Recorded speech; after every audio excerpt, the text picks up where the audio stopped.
Сайн байцгаана уу үзэгчдээ. Энэ өдрийн мэндийг хүргэе. За Сизу подкастын өнөөдрийн дугаар эхлэхэд инхүү бэлэн болоод байна. Өнөөдрийн дугаарын зочноор сэтгэл засалж ган тулга хүрэлцэн ирсэн байна.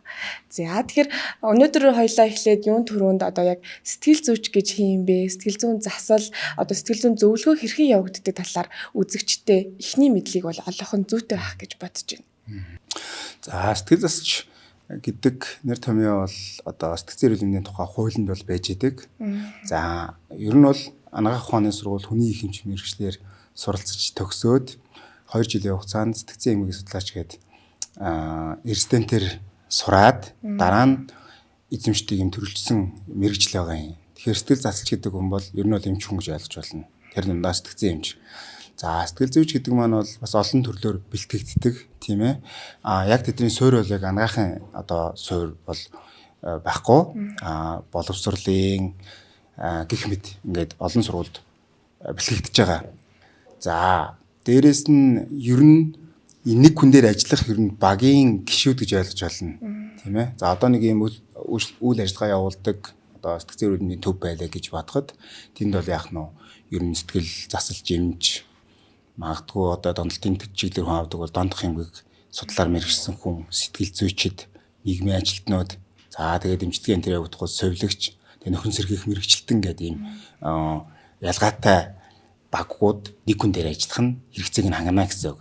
Тэгээд ер нь яг миний бол харж байгаагаар сэтгэл зүйч гэдэг хүмүүс бол харьцангуй эрүүл бүлэг, тулгымцсан асуудалтай хүмүүс дээр нь бол ажилтдаг хэсэг гэж ойлгож байна. Сэтгэл засалч эмчнэрийн онцлог нь юу гэхээр ер нь сэтгцэн эмгэгүүдтэй мөн тулгымцсан асуудалтай хүмүүс дээр ч ажиллана. Эм бичих хэрэгтэй, эмчилгээ хийх тэр юу нь бол эрх нь бол яг сэтгэл засалч сэтгцэн эмчнэрт тал байгаа гэсэн. Яагаад гэхээр ер нь түгээмэл ус хэрэглэгддэг эмийн эмчилгээ, бусад эмчилгээнүүд бол байна л та. Тэгэхээр нэг хүн дээр бол ер нь сэтгэл засалтай эмийн эмчилгээг авсараад явж болно.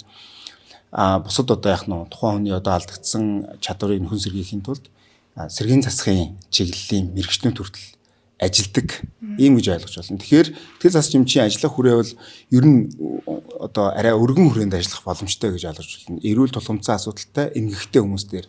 За гадаад орнуудын туршлагыг харахад бол яг сэтгэл засалч эмчийг ажилуулахад одоо зардал өндөртэй байдаг учраас сэтгэл засалч эмчнэрийнхаа сэтгцэн эмчнэрийн тоог харьцангуй цөөхөн аваад яг тэн дээр ажиллах сэтгэл зүйч нийгмийн ажилтныхаа тоог илүү төлхөө одоо бага бүрдүүлсэн байгаа байдал харагддаг. Яагаад гэхээр хүн цөөтэй дээрс нэг одоо ажиллах хүчний хомсдол байх тусмаа тухайн мэргэжлэр одоо үнэлэмж нь өндөр болоод эхэлдэг гэж ер нь бол тайлбарлалт юм байлаа. Тэгэхээр ер нь одоо нэг багийн гишүүд байх наа. Тэрг бол одоо бие биентэйгээ өрсөлддөг ч юм уу эсвэл бие биенийхээ ямиг нөхөх гэдэг талаасаа бол биш.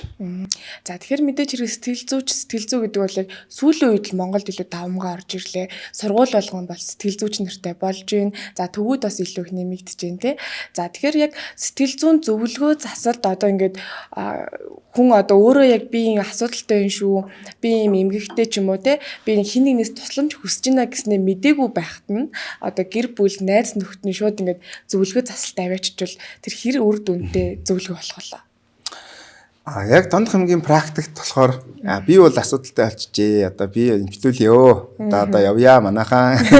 Очио гэдэг нь тийм хүмүүс байна. Тэгэхгүй байгаа ч олон байна. Яагаад тэгэхээр ер нь сэтгэл зүйн одоо тулгамдж байгаа асуудал гэдэг их эмзэг сэдв байдаг хүний. Шууд одоо жишээ нэхэд надад их таагүй мэдрэмж байгаа. Би их айцтай, төгшөөртэй надад зарим тохиолдолтой бол одоо бусдад харилцааны зөрчил тийм ээ.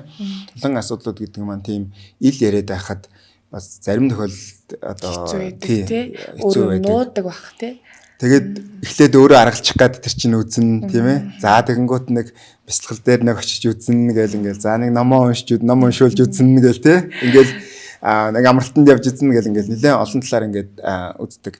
Тэгэхээр яг миний ажилтдаг чиглэлд бол өөрөө хүлэн зөвшөөрөөгүй ч гэсэн арга гэрийнх нь аваад ирж байгаа тохиолдод бол нэлээд байгаад байгаа юм. Янз бүрийн ойлголттой байгаад байдаг. Тэгэхээр тэр хүний сонголтын асуудал учраас нөгөө талаараа сайн дурын эмчилгээ яг албатай эмчилгээ бол биш.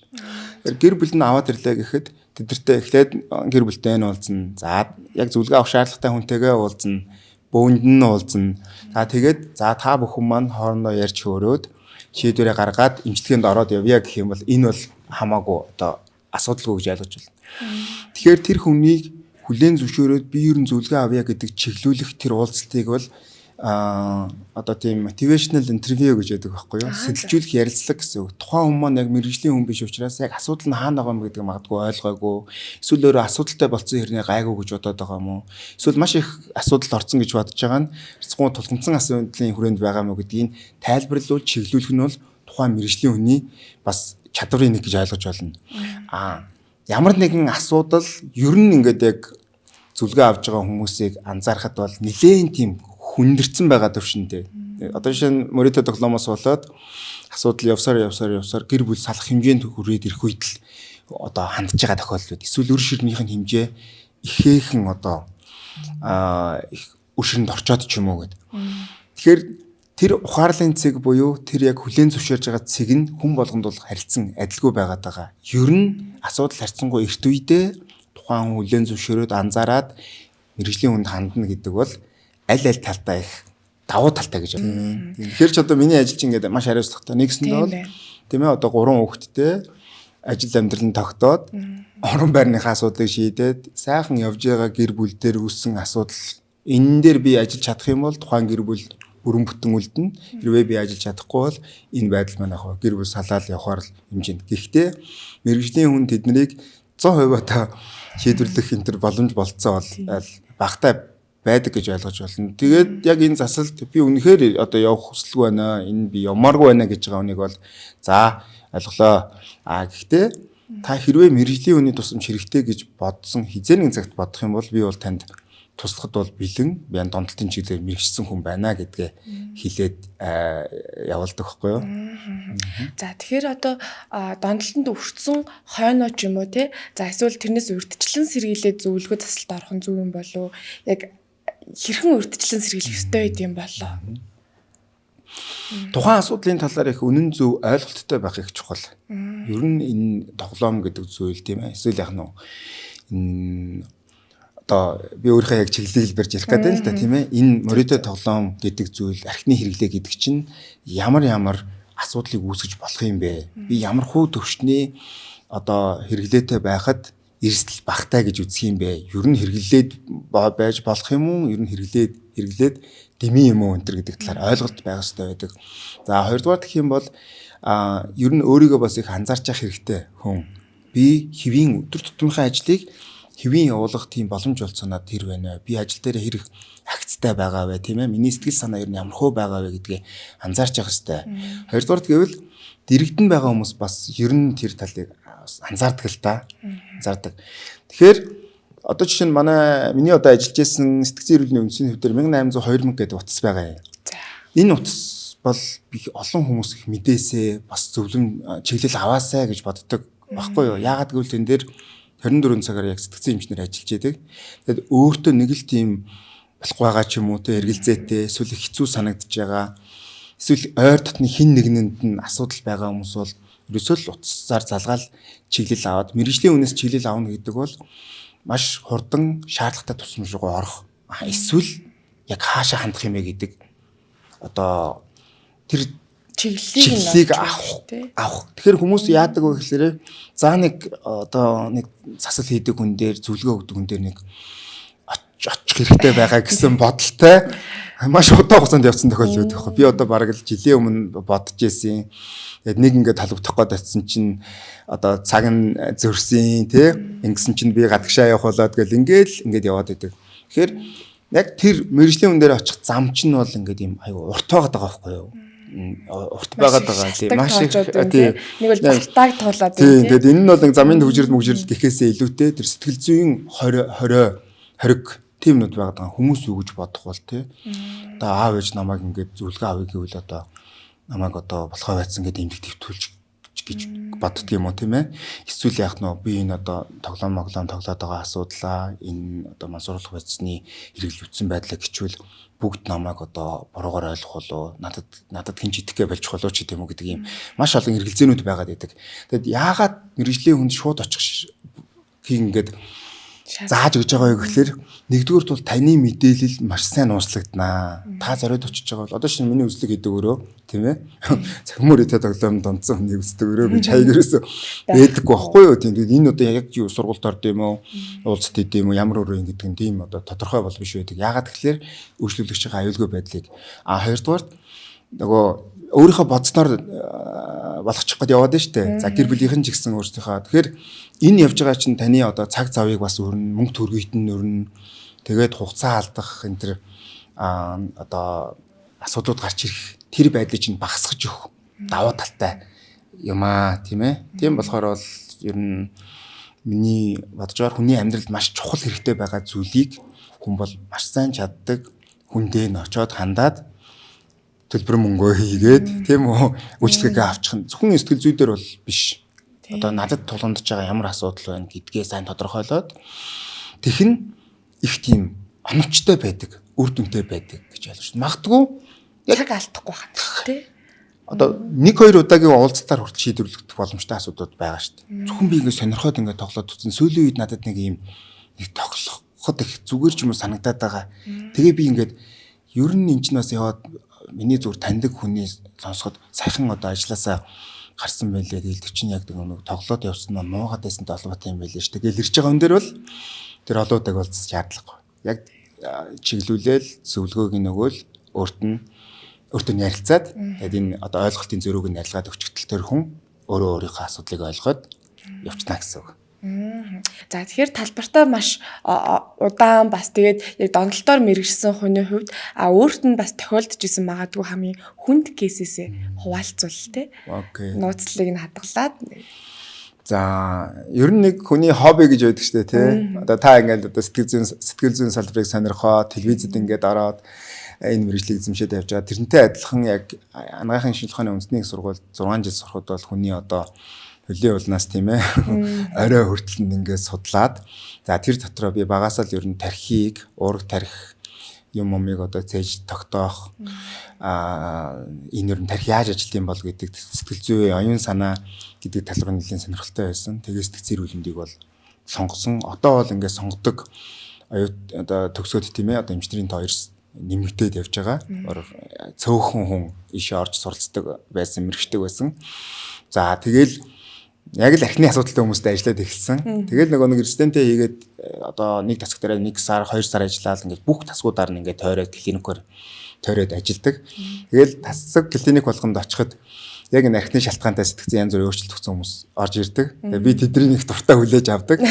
Тэгээд надад нэг тохиолдож байсан кейс нь болохоор манай эмчнэрийн бас нөгөө бүр шанцын сориод тий нэлээд за энэ нөхрийг имжлээд ерөөсө засал авахгүй байгаа энэ хүн байгаа наа чи маш хэцүү тий наад хүнтэйг их зууралдаа цаг алдах ер нь хэрэг байна уу гэсэн зүйл ярихдаггүй юу. Тэгтэн би бол тэр хүнээ аваад үтсэн. Тэгтээ эмэгтэй хүн тэр. За тэгээд яасан ийсэн бэ? Ингээд олон хоног архитаар суусан, архитны одоо солиорлогсон. Тэгээ ар гэртээ нуулзъя гэдээ ирсэн чинь охин нь жоохон 5-6 настай охин дагуулж ирсэн. Нэг хөрхөн охин дагуулж ирж байгаа байхгүй юу. Тэгээ тэр хоёр бол одоо өмнөх амьдралаа, хоёр дахь амьдралаа зохиосон, тэндээс төрсэн жоох охинтой. За тэгэнгүүт ингээл надад энд нэг юм төрж байгаа байхгүй юу. Энэ ээж нь ингээд архитаар сэргэлээ цаашаа явал энэ хүүхд яах вэ? Энэ амьдрал яах вэ? Энэ хүний эрүүл мэнд яах вэ? Тэгээ нөгөө хүнтэйгээ ажилласан. Нэлээд сэтгэл гаргаад ажиллаад хордлон мордын тайлаад ингээд явууллаа. Тэгээ би чих баярлж байгаа байхгүй юу ингээд. За өстой сайхан имжлээд гаргасан. Нэг гэр бүл тусчлаа гэх. Гэтэл 2-7 онохгүй эргээд сэтгцэн үед өөрчлөлт өгөөд ороод ирлээ гэж. За тэгсэн чинь манай хамт яг хэлжсэн эмчнэр за хэлээгүй юу те энэ нөхөр чинь ингээд ичнээг ажиллаа. За тэгээд нөгөө хүнээ авлаа. Гэхдээ дахиад надад боломж байгаа шүү дээ. Би энэ нөгөө боломжгүй гэж харж болохгүй гэж одоо дахиад эмчтгээг нь яасан. Тэр үедээ бол яасан бэ гэхээр өөр төр тасгаас нь тонтолтын тасг руу бүр ингэж өөрөө хөдөлж аваач. Сургалтанд нь суулгаад хид ганцаарчсан байдлаар яг донтолтын чиглэлээр ажиллах сэтгэл зүйч мэрэгчлэлтэндээ харьцуулаад ингээд нэлээд сэтгэл гаргаад 2-3-7 хоног тэндээ байлгаад имжлээд гаргасан. Дараа нь тэр хүн бол дахиад бол архины уусан гэхдээ донтолтын тасвар очсон байгаа. Яагаад тийш очсон бэ гэхээр би энд ирээд ингээд үзээд ороод эмчнэртэй уулзсан чинь надад их сайхан мэдрэмж төрсөн, сэтгэл төрсөн. Ийшээ өвтгөөс айж ичээд байх юм байхгүй маань гэж ирээд тэгэд манай амжилт 3 дахь удаагийн амжилтгээд одоо бол маш сайн явж байгаа. Энэ жилдээ надтай хаяа нэг уцаар ярьдаг, халдвагддаг нөгөө нэг жоохон байсан охин томоо охин болоод бүр цаашлаад энэ архины асуудлыг бусдад шийдвэрлэхэд нь тусалдаг лидер болоод ингэ явж байгаа. Явцсан ба. Тэгээ эндээс юу гэж харсан бэ гэвэл хэрвээ би тэр үед за энэ хүн найдваргүй байна гэдээ хайсан бол энэ олон хүн туслах хүнийг би одоо тэр замыг нээж өгөхгүй байсан байна. Тэгээ тэр жоохон одоо хүүхэд яах вэ гэл тийм үү. Тэгэхээр ер нь энэ засвар авахгүй дээ гэж бодлороо л би өөрийнхөө бодолд ингээд тийм бодлыг бий болгочих юм бол тэгээ миний тэр хүн туслах үе таалгыг ингээд хаачдсан байна гэж тэр тохиолдол бол маш хэцүү нөхцөл байдлаас хүн босч ирэхдээ байдлыг өөрчлөхөөс гадна өшөө тийм том далаацтай юм хийх одоо тийм зүрх сэтгэл нэгдэл гараад ирд юм шиг бодогдсон л доо. За жишээ нь над дээр иржсэн нэг залуу маш дургүй ирсэн гэж байгаа байхгүй юу? Гэрийнх нь ерөөсөө би очих шаардлагагүй гэдэг. Яагаад их дургүй ирсэн бэ гэдэг зөндөө юм болж ирсэн гэдэг. За тэгээд уулзлаа. Арга гэртээ нь уулзлаа, өөртөө нь уулзлаа гэдэг. Тэгээд тэр юу гэж хэлж ирсэн бэ гэхээр мөрөөдө тоглоом тоглоод үр ширэнд орноо. Ингээд яваадах юм бол эн чинь гүнзгийрээ ямар ч асуудал үүснэ, сэтгэл готролд орно тийм ээ. Янз бүрийн асуудалд орно гэдгийг би ойлгож байгаа.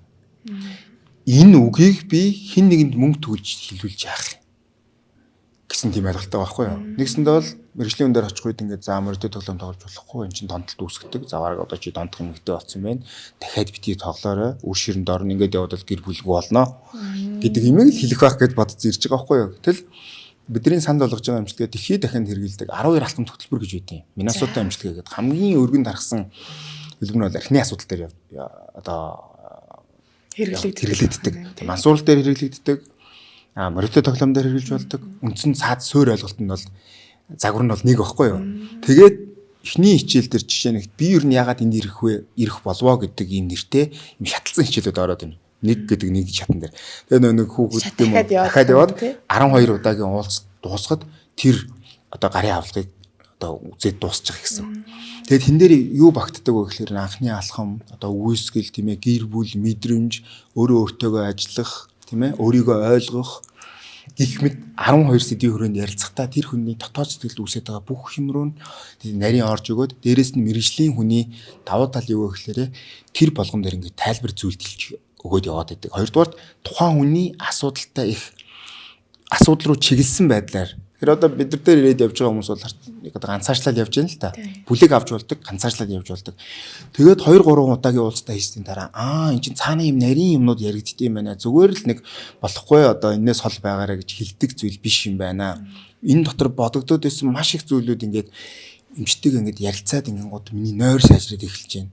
Би их айцтай төвшөөртэй уц догорох үед л би ингээд хин надаас өр ширээ нэх бол тий бас л одоо ээж мэж одоо нөгөө нэг данс манс шалгаад мэдчихвэ гэдэг тийм маш их айцтай бүх юма дотроо ингээд хатгалаад явдаг байсан юм маань ямар ч айх ачих зүйлгүйгээр би ингээд эмчтэй яриад байсан чигэд дотор хөнгөрөөд би бүр ингээд сэтгэл санаа сайхан сэргээд би ажил руу хүртэл төвлөрөөд эхэлж яана гэл ар гэрийнх нь хүн болохоор тий орж ирэл яасан мэддэхгүй ингээд суугаал тий ингээд хийгээд өгсөн хоолч хэлэхтэй идэхгүй тэгэл нэг л юм нэг одоо нэг завлан дунд шиг байгаад байдаг бид нар бодохтой ингээд одоо сэтгэл мэтэл готрол орчоод байгаа юм уу эсвэл одоо их хэмжээнд өрөнд орсон юм уу гэдэг нөгөөдүүл нь битүү шаналдаг тий.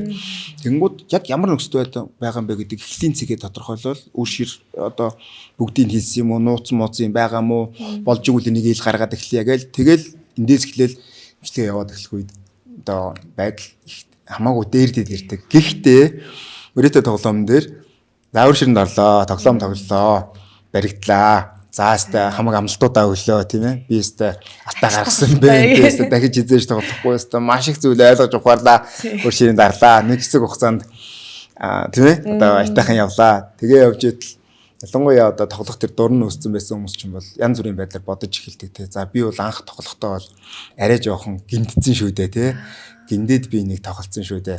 Одоо бол арай учиртай тоглоно. Тэгж ихээр нь орохгүй юм чинь бас. Тэгвэл би бол авч ирсэн үе байгаа штэ. Тэгээд янз бүрээр бодож эхлээд ингэж байгаа дахиад гарч ирэхдээ өмнө нэг 5-10 сая төгрөгийн асуудал байсан бол одоо магадгүй 20-30 саяны төгрөгийн асуудал гараад ирлээ. Дахиад боо юм боллоо. Тэр үед бол яг хөө нэлээд ойлгож төсөөд гэхдээ яг чиглэсэн тусламжиндээ бол очиагүйгээр яваад байж байгаа гэсэн.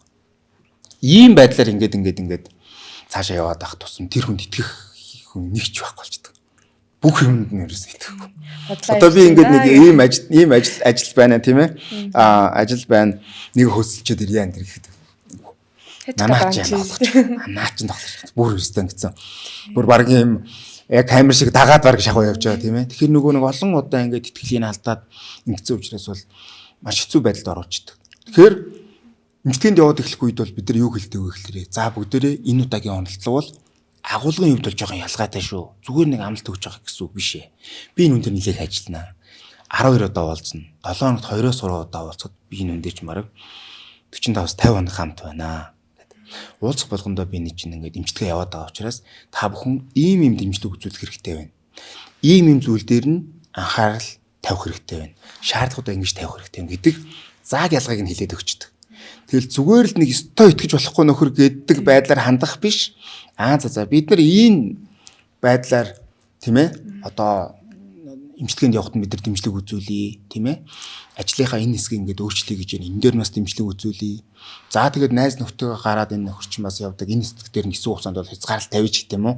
Тэнд байгаа боломжуудыг яг зөв юмнууд руу чиглүүлээд ирдэг.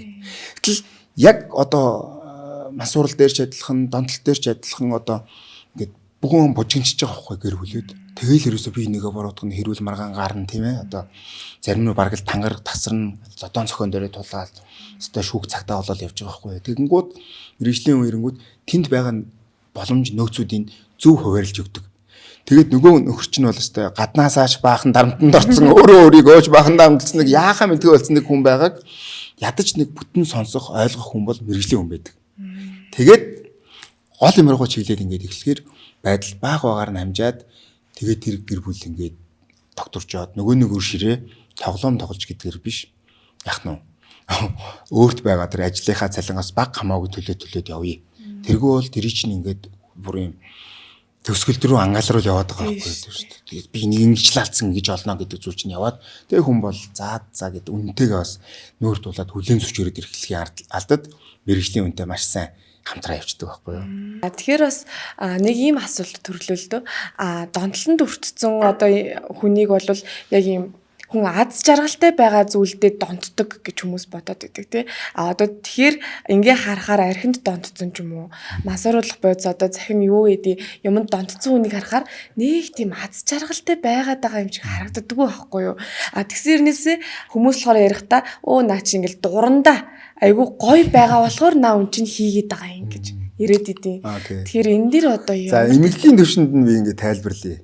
Эмгэгийн төвшөнд альва за мөрөдөө тоглоомч бай тийм ээ, архич бай, мансуурлч бай. За одоо юу гэдгийг тэр тамхич бай. Ер нь бол ингээд хүнийг эхлээд авч байгаа мэдрэмж бол ийм сэргээдэг мэдрэмж байдаг байхгүй.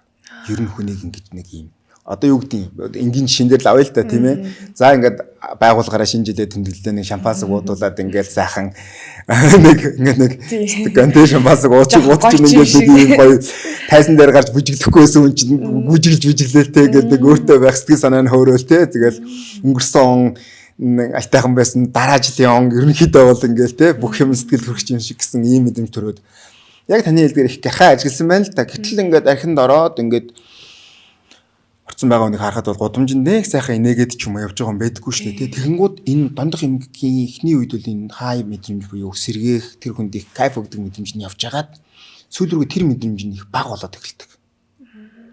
Тэгэхээр тийм мэдрэмжийг авахын тулд биш арх дарс хэрэглэхгүй байх үед үүсэж байгаа тэр сэтгэл санааны одоо гутрал, айдас түгшүүр, биеийн тэр тавгүй байдал гэдэг юмаа дарахын тулд нөгөө нэг архи хэрэглэж байгаа байхгүй юу? Тэгэхээр энэ маань юу гэж хэлэхээр удаан хугацаанд бидний сэтгэл санааг сэргээгээд явдаг энэ сайн шийдэл бол биш ээ. Тийм. Тэгэхээр яг хоо арх дарсны асуудал чинь олон улсын хяналтанд ороогүй мансууруулах бүтцийн төрөлд гэж орж явдаг байхгүй юу. Нэгсэндээ бол энийг огт хэрэгж болохгүй гэдэг ийм хатуу хууль дүрмийг бол магадгүй одоо шашинаараа бас хатуу хуулиараа зохицуулсан газрууд бол байгаа. Гэхдээ ихэнх орнуудад бол энэ чинь амьдралын нэг хэсэг болгоод ингээд явцсан. Гэхдээ бас л арх тамхи гэдэг чинь донтуулах эрсдэл маш өндөртэй. Одоо юу учраас бид нар энийг яах нь одоо бодолцож байх хэрэгтэй. Тэгэхдээ заавал энэ мэдрэмжийг авахын тулд бид нар ямар нэгэн зүйл хэрэглэх гэдэг ойлголт чинь бол тийм ойлголттой байх бол их буруу ойлголт гэж бол хэлмээр байна. Тэгээ мөрөдө тоглоомн дээр жишээ нь ажиллаа явж байхад ингээл тэ бүр ингээл хэвээр мөнгө хэрэгтэй болоод те ажил хийгээд хөрөлцөхгүй болоод ингээл за ер нь ерөөсөө л энийг эндээс мөнгө олъё гэж орсон арга байдгүй юм лээ. Тэгэхээр эхлээд нэг жоохныг хожно гэсэн үг үү? Үгүй. Жоохныг хожъё гэж биш. Зүгээр л бидний утсан дээр байдаг тоглоом шиг л тоглож хийдэм билээ. Тэгээд одоо шинийхээ нэг хэсэг чинь нөгөө Candy Crush гэж ярьдаг байсан шүү дээ. Тэгээд яг тэрнтэй адилхан байхгүй. Гэтэ Candy Crush тоглоод хүн бол ингээл манай энэ өстэй нөгөө орой орой унтахгүй тоглоод ах юм гэж. Яг цаас процессны яг л тийм зарчмаар явж байгаа. Тэргүй бол ингээл амар мөнгө олъё гэж шүү дээ. 1000 төгрөг хийгээд үтсний 3000 болдог ч юм уу тийм ээ. 5000 гэсэн чинь 10 болд юм уу? Энтер гэдэг юм уу? Энэ зүгээр л юм нэг тоглоом, утасны тоглоом шиг ингээл эхэлж байгаа. Тэгэл Candy Crush хаач чинь ингээл айхтар үнэтэй төлбөр мөнгө аваад ингээд сэнэглэх шаардлагагүй учраас бол тэр чинь ингээд яах нь үе даваад явдаг. Тэгэл нэг тодорхой хугацаанд очиод хүн бол ингээд сонирхол нь нэлээд их нэг тоглоом чинь бараг те дээд төвшөнд очиод ирэх хүн ингээд за гэд ингээд юм болчихдээ шүү дээ тийм ээ ханаад болчдөг. Гэтэл яг ингээд нэг юм 1000 төгрөг 3000 5000 төгрөгөөр ингээд өсөөд нүдэн дээр өсөөд ингээд өсөөд энэ төр ягаал ингээд нэг ингэжээл хүний зуршилж нь айгүй хурдан ингээд тогтоод явдаг тийм үү. Тэгэл би ч гэсэн ингээд нэг утсан дээр тоглоомыг нэг өдөр тоглоод 3 хоног тоглох 4-өөсөө бараг л за нэг өтгтөр чи би бас сайжраад байгаа шинийг үзчих тийм үү гэсэн бодол төрдөг шүү дээ. Тэгээд эхлэнгүүд хүн 1000 төгрөг 5000 100000-аар тавилдаг байсан бол тэр нь жоохон өсөөд тийм ээ 10 20000 гэнтэр гээл тийм магадгүй 50000-аар яагаад тэгээ явдаг вэ гэхээр хүн тэр үед анх авч ирсэн тэр кайф мэдрэмж нь би одоо 5000-аар зэнэглээд тоглоод нэг 8000 ч болд юм уу эсвэл 3000 ч болд юм уу гэдэг кайф төрхөө болчдөг. Тэгэнгუთ 10-ыг тавьж эхэлдэг. За 10-аараа ингээд явж идэл 20-ыг тавьж эхлэх болно. Яагаад гэвэл 10 дээр тоглож байгаа мэдрэмж надад тийм одоо сайхан мэдрэмж төрүүлгөө болчдөг. Тэгээд явандаа бүр хідээр тавьдаг гэж бодож байна. Хүн нэг үед тавихтаа би 3 саяар тавьдаг. Тэгж 3 саяар тавьдаг хүн 100,000-аар тавих юм бол тэр ямар ч онцгүй. Өөртөө санагдана. Сонирн биш санагдана гэдэг. Тэгээд эний чинь одоо бие махбод бол тэр зүйлд өгж байгаа хариу үрвэл буурчаана гэж үздэг байхгүй юу? Архин дээр жишээ нь би 100 г уугаа согтдог байсан бол 100 г уухад надад тийм яг нөлөөгүй болоод ирж байгаа. Энэ байдал юу хэлж байгаа юм бол миний бие махбод 100 г архин дөжирчж гин гэсэн. Арх уугаал хүн чинь ингээл бөөлжөөл ингээл бөө юм болдог штэ. Хордлогонд орж байгаа гэдэг чинь бие махбод их хэмжээний хортой зүйл биед орж ирж байгаа учраас энэ цаашаа явал аюултай энийг буцаах хэрэгтэй гэж бөөлж байгаа байхгүй юу? Гэтэл тэрийг ойрхон хийгээд эхлэнгүү тэгээд бие махбод сүлдө бууж өгч байгаа те. За одоо ингээд одоо өнгөрсөө те. Одоо өнгөрсөө гэж хөрх юм. Яг ингээд арх марх хэрэгэлдэг үний элэг мэлэгний эсүүдийн ингээд томруулаад ингээд ярьж марьдаг байсан бол айгүй их зовлон ярина штэ. Йоо арай гэж ингээл те нөгөө нэг цагаан сараар яалаа гэж бөөлжөл гаргасан. Аа ингээд нөгөө ингээд зохицуулж араас ингээд хүн байсан бол ингээд маш их ажлыг өгөөл те. Бид нар ч гэсэн өдөрт хийх ажлын нормтой шүү дээ тийм үү. Тэгээ тэр ажлыг явахад харцангуй гайгүй байж идэг те. Гэтэл тэр нэг спиртийн зүйл гэдэг чинь ер нь бол ингээд ийм одоо бид нар идэж ууж байгаа хоол хүнс мүсэр чинь ингээд бодисын солилцоонд орох явцдаа завсрын бүтээгдэхүүн байгаа бидэрт хэрэгтэй багахан хэмжээний этанолыг буюу тэр спиртийн маш бага хэмжээгч нөхөд өгчдөг. Заавал гаднаас авах хэрэггүй байхгүй тий. Гэтэл урилгуу цочд орж ирээд гэл. Тэнгууд одоо яг хуу танд ингээл байж байгаа л өдөр нь ажиллаж байсан. За ер нь бол ажил ихтэй байна. Шүн хийдэг ажил өгөөл ингээл араас ажил ингээл яваад байвал тав одоо гомдоод л ойлсон, тойлтон тий. Тэгээ хөөрхи элэг мэлгний сүч чинь амар сонирн болцсон тий. Ингээд сууж байгаа хэвээр. Гэтэл архитарсаа уух сэргийс баярлаж шүү. Хоорондоо бараг хай-фай цохол тий. Хаштай яг хэдээд ч гэсэн балар төгсдөг шүү тий. Яг хоочин юм байсан тийм тий. Тохирсон ажлаа хийгээл ингээл гэл явах. Ер нь бидний бие махбод бидэрт маш их хайртай. Бидний төлөө маш их зүтгэдэг. Тэгээ хамгийн их сүүлийн үед их бодоод байдаг эргэтэн хүний их зүрх байгаа байхгүй юу? Зүрх. Тэр ч гэсэн мэдэн штэ тий. Одоо ингээл жирэмсэн болчлоо гээл тий. Ихч машнэр жирэмсэн болчлоо, найзууд жирэмсэн болчлоо гээл очиод яг ингээл хийм тий. Наа зүрхний сахилт нь ороод ирсэн байна. Гэдгээс эхлээд өхөн хөлт ерөөсөө огт амардгүй эргэтэн бол зүрхний болчих юм байна. Зүрхний булчин. Зүрхний булчин ямар цохиолдыг хачаалдаг юм бэ гэхээр их стресстэй байх үед ачаалдаг юм байна. Жингийн илүүдлийн үед маш их ачаалдаг юм байна. Янз бүрийн энэ одоо дондох хэмггүүдийн үед. За тэгээд одоо түрүүн та хэлсэн шүү дээ тийм ингээд нийгэм одоо бухимдалтай хүмүүс их уур уцаартай байх энэ гэдэг юм дээр дандаа ингэж ачаал авч идэг. Тэгээд бидний гарын булчин юм өргөөд ингэх юм бол за жоохон амарчид ихөө тавиад ингээд амраад тийм үү. Нуруу муруу ч идэх юм бол хөвтчин. Шүн ингээд унтчин. Гэтэл зүрхний булчин бол ажиллаа хийж л яадаг. Хизээж амардаггүй. Юу дээ. Цаасаа жоох амрааж гэхгүй за би жоох ядраад ирэх зогсох юм бол бид нар тэгэл орондоо явна шүү дээ. Тэгэхээр бид нар эд эрхтнүүдээ их тэгж хайрлах хэрэгтэй мэн л да. Тэгээд хайрлна гэдэг маань бол бүр үгээ хэлж яхад хүртэл нөлөөтэй гэж байна. Зүрхэндээ баг ингээд баярлаа гэж хэлэх хэрэгтэй гинэ. Миний төлөө ингээд үнэнчээр ажиллаж штэ тий.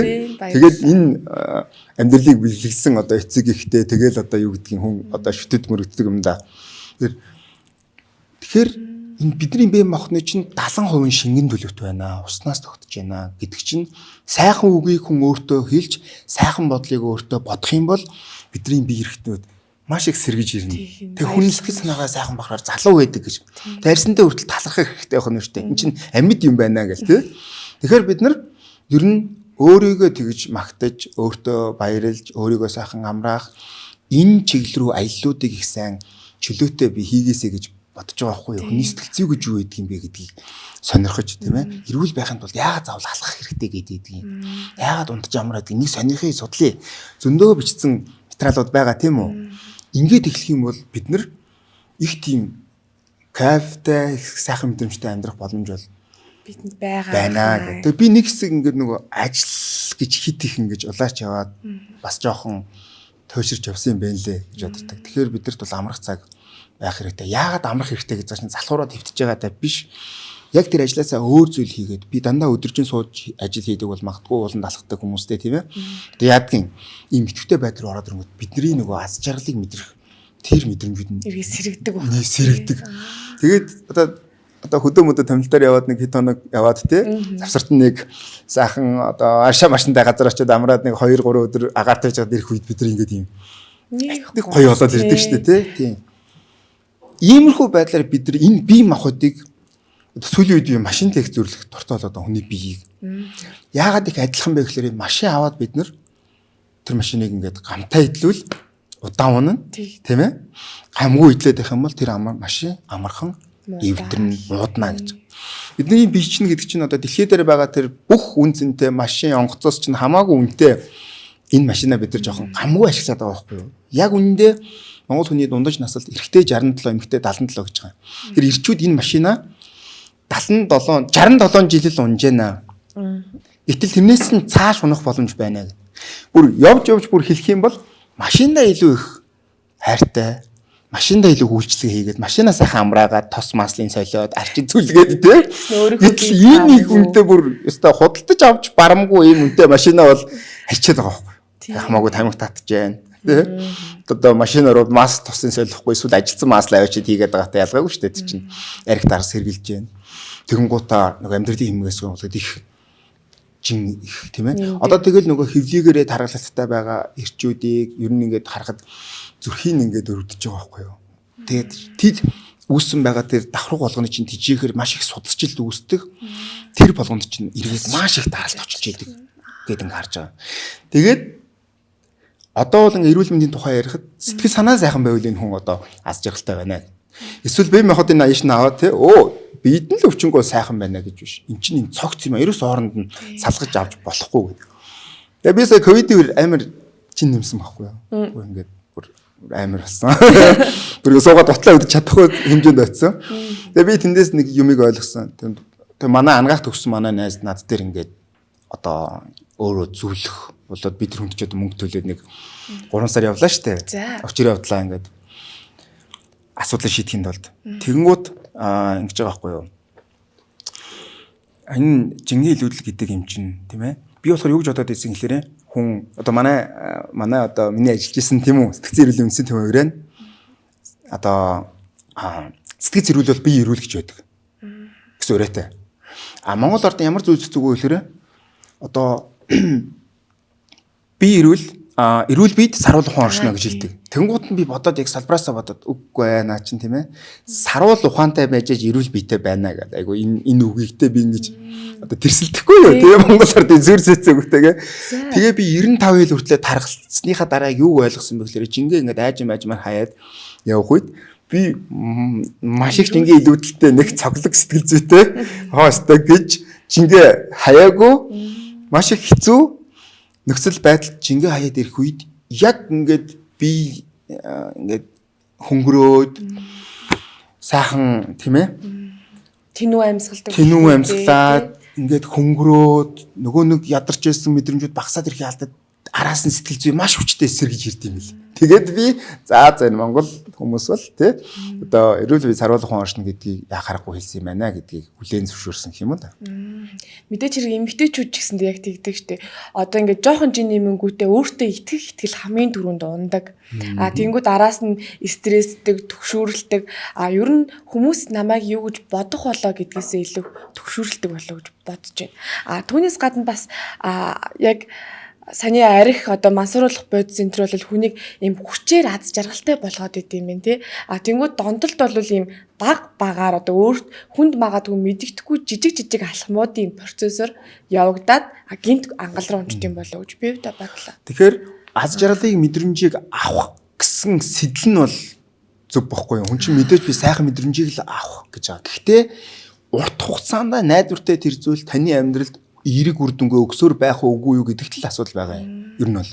Гэтэл одоо хичээл заагаад тэрнээсээ сэтгэл ханамж авдаг багш байлаа гэдэг чинь бол тэр хүн чинь бол гоё байхгүй юу? Би одоо хүн хичээл заагаад шавнараа бэлдээд явж гин гэдэг бол надад ч сайхан мэдрэмж өгж байгаа. Тэр олон хүүхдүүд ч тусалж байгаа буянтай ажил гэж байгаа. Гэтэл магадгүй стресстэд ингээд явж байгаа үед нэг вебчүүд юм уу тамиг татаад нэг жоохон хөнгөн мэдрэмж авч байгаа. Тухайн үед бол тэр хүнд бол ийм төр хугацаанд бол ийм амраах мэдрэмж өгч байгаа. Гэтэл энэ байдал нь явсаар байгаа зуршил болоод дондох эмгэг болчвол эргээд маш олон асуудлуудын уг суурь шалтгаан болоод төвчж байгаа гэсэн үг. Тэгэхээр ер нь ингээд ийм одоо техник нөлөө хөгжихийн ирээр бол ингээд янз бүрийн донтолтууд бол нэмэгдэж байна. Тийм. Гэхдээ бол энэ дээр бид нэр одоо техник технологиогоо төвчлөлтөд тасан зохицуул амьдраад явахаас өөр сонголт байхгүй. Одоо юу гэдэг юм. Би бол утас сэргэлэхгүй тий. Дэлгэцийн донтолтоос ангид байна. Ерөөс утас сэргэлэхгүй тийм үү гэдэг ингээд явж болохооргүй нөхцөл байдал үүсэж байгаа. Тэгэхээр олон улсын чиг хандлага энэ байгаа техник технологиогоо бид нэр үр ашигтай ажиглахад л суралцъя. Тэ? Ухаалаг уцтай болоод би мөрөөдө тоглоомд орно гэж чинь энийг би их буруугаар ашиглаж байгаа байхгүй юу? Нэг талаас бол тийм ээ. Нөгөө талаас бид нар чинь маш олон ажлыг амжуулаад өгöd байгаа. Энийн эрсдэл нь ийм байна гэдгийг ойлгоод энэ оюун санаагаараа бид нар өдөр тутмынхаа амьдралыг зохицуулж явж чадахгүй бол дараа нь бид нар өөр нэг юм намайг зохицуулах болчихж байгаа байхгүй юу? Тэр мөрөөдө тоглоом дээр юу үсэж ийн гэхээр би бооцоо тавьж тоглохгүй гэж бодлоо ч гэсэн энэ өрөө дарахын тулд би одоо тоглохоос аргагүй гэдэг юм эргэлзэж байгаа л очоод мөнгөө тавилаа. Би яах нь нэг 500 мянгаттай байлаа гэхэд би одоо нэг 100 мянгаар тоглол болоо гэсэн бодолтой ороод 100-аа тавиал ингээд яах нэг тэгэхэд 0 заачна гэсэн. Тэрийг би ерөөсөө энэ тархаараа хянах боломжгүй болчихж байгаа. Тийм байдал руу очиж байгаа байхгүй юу? Тийм болохоор л чадахгүй юм тий. Ерөөсөө энийг яагаад донтолт гэж нэрлэж байгаа юм гэхээр удирдлага би одоо ерөөсөө боцсон тавьдгүй хүний хувьд бол энэ мөрөөдө тоглоомс хүчтэй байгаа байхгүй. Тэгээ санийхад энэ төр тоглоод ингээд явах юм бол миний хүч сулраад тэнцүү болж иртэн. Заримдаа би яана өөрийгөө хянж чадан, заримдаа хянж чадахгүй. Гэтэл энэ хоёрын байр солигдчих байгаа тохиолдолд миний юу хүсэж байгаа ерөөсөө хамаагүй. Тэгээ би сонин энэ дэр нэг маш сонин жишээ татж өгье. Нэг хүн ингээд одоо гадаад улсад амьдардаг. Тэгээд гэрлүүгээ ингээд мөнгө явуулдаг байсан байхгүй. 2 жил ажиллах техникийн 2 жилд бол маш их мөнгө төгрөг явуулсан. Гэтэл 3 дахь жилээс нь эхлээд тоглож эхэлсэн. Тэгээд гэрлүүгээ явуулах мөнгө нь эрс багассан гэж байгаа байхгүй. Тэгээд хагас өдөр цалин ордог гэж байгаа. Тэгэл бүтэн сайнд юу гэж боддог вэ? Би өөртөө дараагийн хагасны цалин орох шууд гэрлүүгээ явуулна. Нэгдэхэд өдөржингөө тэгж боддог. Хоёр дахьд өдөржингөө тэгж боддог. Тав дахьд өдөржингөө тэгж бодоод яг цалин ороод ирэнгүүт тэр мэдрэмж нь хаашиж алга болчихдог гэж байгаа. Сонирм байна уу? Уг нь бол амархан шүү дээ. Тэгвэл одоо кодо хийгээл, дансаа хийгээл ингээд нууц үгээ хийгээл дараал болоо шүү дээ. Тэгэхээр ингээд нууц үгээ хийгээд ингээд дарахад баг 3 хөдөлгөөн бэлчдэг ухааны юм яриад байгаа. Тэгмэд яадаг гэвэл за нэг $500 байна гэж бодъё тэр хүн. Ажлаа $500 олцсон байна гэж бодъё тий. Тэгэд яг явуулах гэснээр уг нь би $1000 явуулчмаар байна гэсэн ч юм уу бодлоо орж ирчих жоох. Жоох ахиу мөнгө бол. Тэгэнгүүт юу гэж бодож юм бэ? Цааса 500 бөөнөр нь явах эрсдлөөч 100-аар нь тавьчих $100 тавиад ингэнгүүт $100 алдчихгууд ийм харамслын мэдрэмж төрж байгаа юм. Ядаж би 500-аа явуулъя гэд 100 тавих гэж байгаа. Гэл 1-2 хүн болцоос болол дансдах мөнгөнд татагтаал тэгэл өөрийгөө нөгөө хараагаал зүхэл үзий ядаал эхэлж байгаа. Би чи ингээл юу гэдэг юм та манайг сайн ойлгохгүй надаа намайг би 3 дахь өдөртөө зааш тахсаа өдөр оронгууд сайхан тоглоно гэж боддгоо шүү дээ гэдэг байгаа байхгүй юу. Тэгээ та юу боддیں۔ Би ерөөсөө шууд явуулна гэж боддог гэдэг. Тэгэд ингээд өвчин гэдэг чинь ийм л юм байд юм байна гэдгийг ингээд тэгээд одоо ойлгож авахгүй нэрэл болдгүй юм байх та гэд. Процесс бол яг тухайн мөвчөд маш богино хугацаанд болж шүү дээ. Яг ингээд бодол өөрчлөгдөх тэр процесс бол Хасаа тэр бодлоод ирэхэд нөгөө нэг өстө мөнгөөр яс явуулдаг гэдэг бодол хашаач сонин тэр бодол ингээд хамаагүй суларцсан болоод босоод ирдэг гэдэг байгаа байхгүй. Тэгэл тэгэхээр хүн яг ингээд донтох үед ямар нэгэн зүйл донтох үед хүний тархинд яг ямар процесс өрнөж идэм болоо тэр бас маш сонирхолтой. Окей. За. Эхлээд бол шинжлэх ухаан юуг олсон юм бэ гэхлээрээ тамхи татах үед, арх дар сэргэлэх үед, мансууруулах бодис сэргэлэх үед хүний тархинд гардаг тэр донтолтын механизмыг олоод нээгээд илрүүлсэн.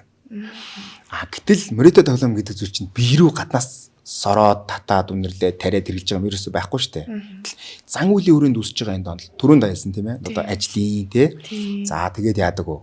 Одоо дэлгүүр хийсдэг мистик гэх юм тийм үү. Тэгэхээр эднэр дээр бол механизм нь өөр байхаа гэж бодоод судалж явж эцэст нь яасан мөлөө яг адилхан юм гэдэг тогтоосон. Тэр юун дээр их өөрчлөлт орд юм бэ гэхээр хоёр мэдрэлийн эсийн уулзуур дээр асуудал үүсдэг. Жишээ нь ихэд энийг яг маш их нөлөөлөд байгаа зүйл бол энэ дофамин юм байна гэдэг дээр одоо шинжлэх ухаан энэ онолыг илүү барьдаг байхгүй юу. Тэгэхээр яадаг вэ гэхээр нэг мэдрэлийн эсийн төгсгөл гэдэг маань бол нэг юм болцсон хэлбэрийн юм байж байгаа. Аксн гэдэг. Тэгээд нөгөө талд нь энийг хүлээж авч байгаа хүлээж аваар буюу одоо энэ дендрит за нэрэн томыг нэг мэдэх гээд байгаа тийм ээ. Нэг төгсгөл нөгөө юуны ихлэл аваа. Тэнгууд дофамин яадаг вэ гэхээр энэ болцсон хэлбэрээс ялгараад тэр хоёр одоо уулзрын завсар оронгуудаа энд очиод рецепторууд дээр сигнал өгөөд тэгээд буцаад ажиллаа хийсэн бол зарим нь буцаад шимэгддэг, зарим нь задраад алга болдог. Одоо жишээ нь юу гэх би нэг кофе уунгууд надад бол дофамин ялгарчиж байгаа байхгүй юу? Бага хэмжээтэй тийм үү. Тэгээд буцаагаад ингэ орчиж байгаа. Мэдрэмжийг өгөөд. Тэгээд ингээл кофе уугаад ах юм бол бас нэмэгдээд идэг штэ тий. Ахаад идэг. Магадгүй тэр хүн юу гэдэг вэ? Сайхан ингээд нэг юм дасгал хийчих үед ингээд сайхан мэдрэмж төрж байгаа чинь бас л ийм мэдрэмж өгж байгаа байхгүй юу. Гэтэл дондох хэмжээний үед яадаг вэ гэхээр дасгал хийгээд авдаг тийм мэдрэмжээс чинь илүү хэмжээний дофамин ингээд ялгаруулцдаг. Тэгээд эхлэнгүүт эндээ олон рецептортой очиж холбогдоод надад ийм кайф өгч байгаа маань хэвийн одоо эрүүл хэв маягаас авах мэдрэмжүүд их сулраад ирдэг гэж үзэж байгаа. Одоо би дасгал хийгээд гоё болдог байсан бол дасгал хийсний дараа одоо тийм юу гэдэг нэг тийм гоё биш. Тийм одоо масууруулах бодис сэргэлсэн арх дарс авч байгаатай харьцуулахад тэр чинь сулраад эхлэнгүүд тэгдэг шүү дээ хүн. Одоо юу гэдэг бодъё л да. За нэг газар шинээр очиод ингээ харахад тэр чинь бидэрт бүх юм сонирхолтой байдаг шүү дээ. Тэ? Тэгэл тэрэн дээр хит хит удаа очиод миний мэддэг газар тийм угаасаа мэддэг шүү дээ гээд энэтэй адилхан дуу маягийн тэнгүүд энэ хэвийн бүтцийг эвдэнгүүт ердийн тэр юмнаас кайф авах болоод ирж байгаа маань асуудлыг үүсгэж эхэлж байгаа байхгүй юу? Тэгэл тэр дофамины энэ зохицуулга нэгэнт алдагдчих юм бол насан туршдаа тэр чинь бол 100% идэгрэхгүй. Тэгэхээр мөрөдө тоглоом дондох эмгэгтэй болцсон хүн бол яаж идэгэрдэг вэ гэхээр тэр тоглоогоо 6 сар явсан бол 6 сарын л идэгрэлтэй. Тоглоогоо 2 жил явсан бол энэ 2 жилийн идэгрэлтэй сайн явж байгаа гэдэг. Тэргүй бол наад юм чинь тоглоогоо 2 жил бас одоо дахиад эзэж тоглохгүй гэж үздэг байхгүй. Тэгэл нэг өдрөөр цаашаа явсаар агаал хүн 5 жилийн идэгрэлтэй. Ер нь 1 жилээс дээш гараад ирж байгаа тохиол бас ихний давгаад авчлаа гэж үздэг. Шууд нэг тэрлэг байталтай захих магадaltaй гэсэн. Тэгээ тэр рецепторын чинь энэ санамжууд байж л байгаа гэсэн. Тэгчүүл гоё олон даа. Тэгээд ч бас үе тэгнэ те хаяа ингээл жоохон стресс үедэл болохгүй байна. Гоё мэдрэмж авдаг байсан шүү дээ. Мартаагүй үсттэй гэх мээгтэй сая ингээд араас нь эн чинь зүгээр ингээд сайхан унтна гэхгүй ингээд жоохон ирмэлцэлтэй ингээд байж идэг те. Тэгэл буцаалан басаад явах юм бол окей наатах чинь шүү дээ. Гоё шүү дээ. Шинэ нэг хийлтэй гэдэг ингээд буцаад тоглоо авчих. Тэгэхээр дондол гэдэг бас юм сонирн байгаа. Тэгэхдээ яг уу засвар сайжрал аваа явж байгаа хүмүүс бол олон байгаа. Бүгд одоо идэхгүй гэсэн ингээд амар тэгэхээр унах бас хэрэггүй. Тэгэхээр ер нь бол яг дондолтын эмчилгээ бол маш урт хугацаанд л явдаг зүйл байна гэж би л хараад байна. Ер нь тийм. Тэгэхэд хүмүүс бол шууд ингээд пад гээл зүгээр болчихсон юм шиг л бодоод идэв юм шиг байгаа юм. Тийм ичи тайгаад явж байгаа тохиолдлууд бол бас гэмдээ тэн дээр ч бас тоглолтууд хийгдэх юм байна л да тий. За ингэчүүл тий жинги хасах дээр ч гэсэн тийм шүү дээ. Тэгээ манай найз надад аягүй хэлжсэн байхгүй. Ингээд амруу чи нэг шидтэй юм хийгээ чиний бүх юмыг зохицуулдаг. Чи энэ амьдралын юм аягаа л өөрчлөхгүй бол тийм гайхамшигтай юм хийгээ чи эрүүл мэндээрээ л охирноо гэл. Тэгэхээр хамгийн энэ зөв хөвлөр юу вэ гэдгийг бид нэр харж одоо баталгаатай юмыг л дагаж нотлоон суйлж мал барих нь их чухал.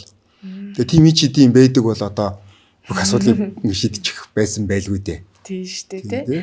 За тэгэхээр хоёлаа энэ үрээд өнөөдрийнхөө дугаарыг бол дуусгая. Миний урилгыг хүлээн авч хүрэлцэн ирсэн танд маш их баярлалаа. За тэгэхээр өнөөдрийн ингээд Сэзо подкастын маань дугаар инхүү өндөрлөж байна. Дараагийн дугаараараа дахин уулзцгаая.